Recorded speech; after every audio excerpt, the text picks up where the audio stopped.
There are certain souls who walk among us carrying a secret burden, one that Carl Jung discovered but dared only whisper about in the shadows of his deepest work. If you have ever felt too much, absorbed too deeply, or trembled at the weight of a world that others seem to navigate with ease, then what I'm about to share with you may change everything. Jung spent decades studying individuals who seemed to feel everything: the pain in a stranger's eyes, the grief lingering in empty rooms, the unspoken anguish that hangs in the air like a thick fog. He called them the permeable ones, those born with barriers so thin that the boundary between self and world becomes almost meaningless. And in his private notes, in letters never meant for publication, Jung left a warning so urgent that it still sends chills through those who understand its implications. He discovered that these highly sensitive individuals were not simply feeling more than others. They were absorbing the rejected fragments of the human soul itself. They had become unwitting vessels for everything humanity refuses to face, carrying not just their own wounds, but the accumulated shadows of everyone around them. The world calls them highly sensitive, empathic, intuitive, but Jung saw something else entirely.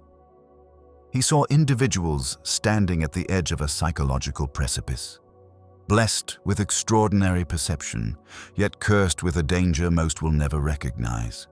And that danger, my friends, is not what you think it is. Jung discovered that highly sensitive people possess what he called psychological permeability, a thinning of the barriers between self and world, between conscious and unconscious, between personal pain and collective suffering. While others walk through life protected by natural psychological armor, you were born without it. This isn't simply about feeling emotions more intensely. This is about something far more serious and far more dangerous. You absorb not just feelings, but fragments of the human unconscious itself. When you walk into a hospital, you don't just feel sadness. You absorb the accumulated grief of everyone who has ever mourned there. When you sit with an angry person, you don't just sense their rage. You become a container for anger that may stretch back generations. Jung observed this phenomenon in his most sensitive patients and recognized a terrifying truth. They were becoming psychological repositories for everything humanity refuses to face. The repressed trauma of families, the unspoken terror in communities, the collective shadow of entire cultures, all of it flowing into these permeable souls like water into a broken vessel. I knew a woman who couldn't understand why she felt suicidal every time she visited certain places. She wasn't depressed, she wasn't unstable, but something about old buildings, certain neighborhoods, even specific rooms would fill her with an overwhelming urge to die. Jung would have recognized this immediately. She was absorbing the psychic residue of tragedies that occurred in those spaces, carrying the unprocessed death wish of others who had suffered there before her. This is Jung's first warning. If you are highly sensitive and you don't understand what you're absorbing, you will mistake the world's pain for your own brokenness. You will believe you are sick when you are simply overwhelmed by the psychological material that others have abandoned. But here's where it becomes truly dangerous. Because this absorption doesn't stop with emotions. It extends into identity itself. Without proper boundaries, without understanding what belongs to you and what doesn't, you begin to lose yourself entirely. You become a living repository for everything others cannot bear to feel, and in doing so, you forget who you are beneath all that accumulated suffering. And this brings us to Jung's second and perhaps most crucial warning, because what happens next will either initiate you into your true power or destroy you completely. Jung observed that every highly sensitive person reaches what he called the initiation crisis, a psychological breaking point that arrives not as punishment, but as opportunity. Yet most people experiencing this crisis believe they are simply falling apart. The symptoms appear suddenly and without mercy. Crushing depression that seems to come from nowhere, Anxiety so intense it feels like dying. Physical symptoms that doctors can't explain. Dreams so vivid they feel more real than waking life. A sense that reality itself is becoming unstable. Jung recognized these not as mental illness, but as the unconscious demanding your attention. The psyche, overwhelmed by years of absorption without integration, finally rebels. It refuses to carry one more piece of unprocessed material until you learn to work with it consciously. This crisis feels like death because, in a very real sense, it is. The person you were, the one who tried to help everyone, who absorbed everything, who believed sensitivity meant taking on the world's pain, that person must die for your true self to emerge. Jung's warning here is stark. This crisis will come whether you're ready or not. The unconscious doesn't ask permission. It doesn't wait for a convenient time. When the vessel is full, it cracks. When the psyche is overwhelmed, it breaks down the walls between conscious and unconscious, flooding your awareness with material you never learned to process. I've seen people emerge from this crisis transformed, no longer victims of their sensitivity, but masters of it. But I've also seen others who couldn't survive the flood. They numbed themselves with substances. They lost themselves in relationships, or they retreated so far from the world that they never truly lived again. The difference between those who transform and those who are destroyed comes down to one crucial factor: whether they understand that this crisis is not happening to them, but for them. Because hidden within this breakdown is the very initiation that will set you free, but only if you stop running from it and start working with it consciously. Yet even this realization brings its own dangers, because the path forward requires facing Jung's third warning, one that challenges everything our culture teaches about what it means to be a caring person. Here Jung revealed something that few people want to hear. Endless empathy is not a virtue. It's a psychological prison. The highly sensitive person, desperate to make sense of their overwhelming perceptions, often retreats into roles that seem to give their sensitivity meaning. They become the eternal helper, the perpetual listener, the one everyone comes to with their problems. They wear their empathy like a badge of honor, believing that their purpose is to heal others, to carry others, to sacrifice themselves for the greater good. Jung saw through this immediately.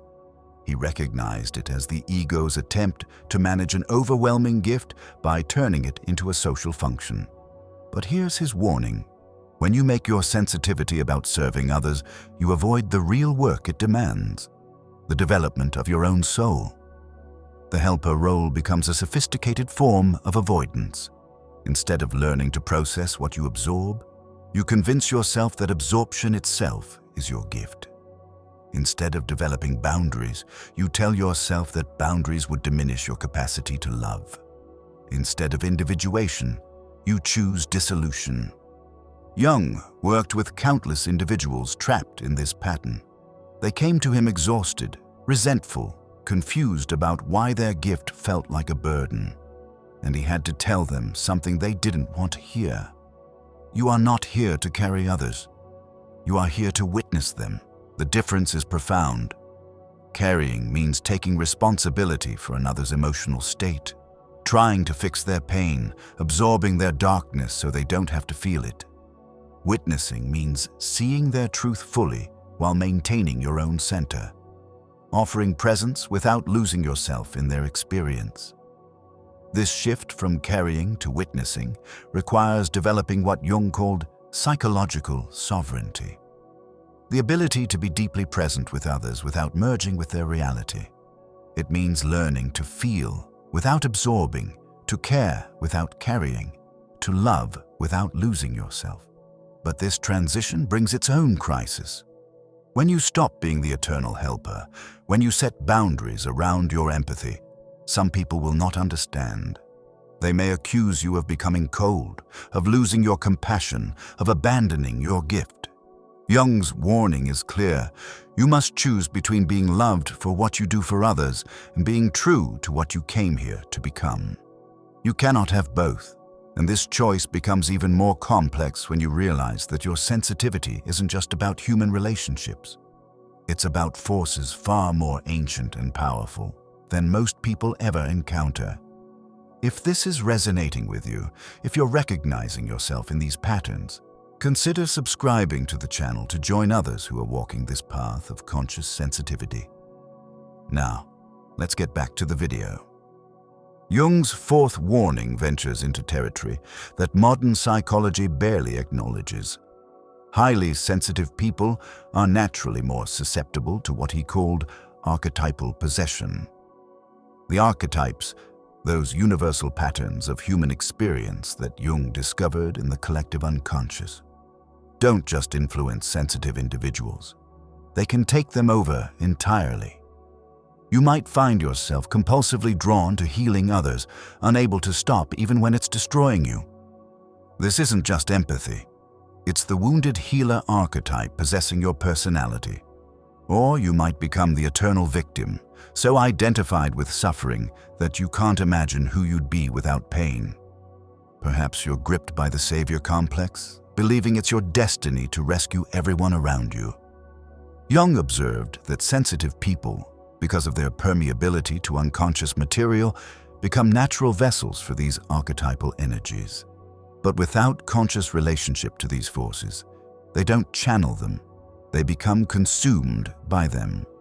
The difference between archetypal possession and conscious relationship is the difference between being lived by a force and learning to work with it consciously. When possessed, you have no choice. The archetype demands expression through you whether you want it or not. When in conscious relationship, you can choose when and how to engage with these powerful energies. Jung's method for developing this consciousness was through deep attention to symbolic material, primarily dreams, but also synchronicities, recurring patterns, and what he called active imagination. The sensitive person who learns to read their own symbolic language develops a kind of psychological GPS, able to navigate the depths without getting lost in them. I worked with a man who was possessed by the destroyer archetype. Every relationship he entered eventually collapsed. Every project he touched fell apart. He believed he was cursed, that he ruined everything he cared about. But when we began working with his dreams, we discovered that the destroyer was trying to clear away false structures in his life. Relationships built on codependency, work that didn't align with his soul, identities that were too small for who he was becoming. Once he learned to work with this archetypal energy consciously, instead of being victimized by it, he became incredibly skilled at helping others identify what needed to be released in their own lives. The same force that had tormented him became his greatest gift. But Jung's warning remains crucial. Archetypal energies are not personal. They are transpersonal forces that flow through individuals. The sensitive person who doesn't understand this will take these experiences personally, believing they are their own thoughts, feelings, and impulses, when they may be channels for something much larger. Learning to distinguish between personal material and archetypal material becomes essential for psychological survival.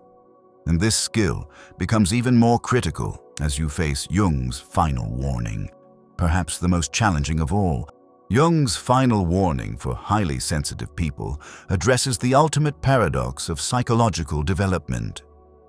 The more conscious you become, the more alone you may feel.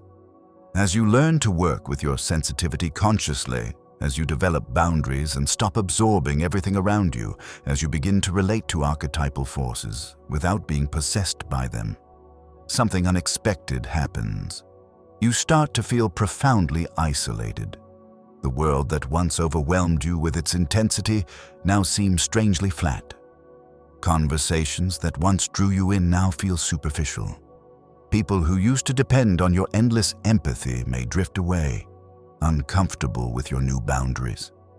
You find yourself surrounded by individuals who are still unconscious of their own depths, still projecting their shadows, still living from their personas rather than their authentic selves.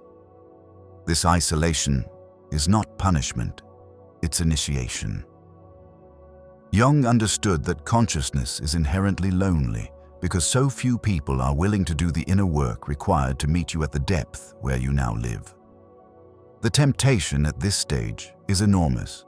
You can go back to sleep, pretend you never learned what you learned, return to the old patterns of absorption and helping and losing yourself in others.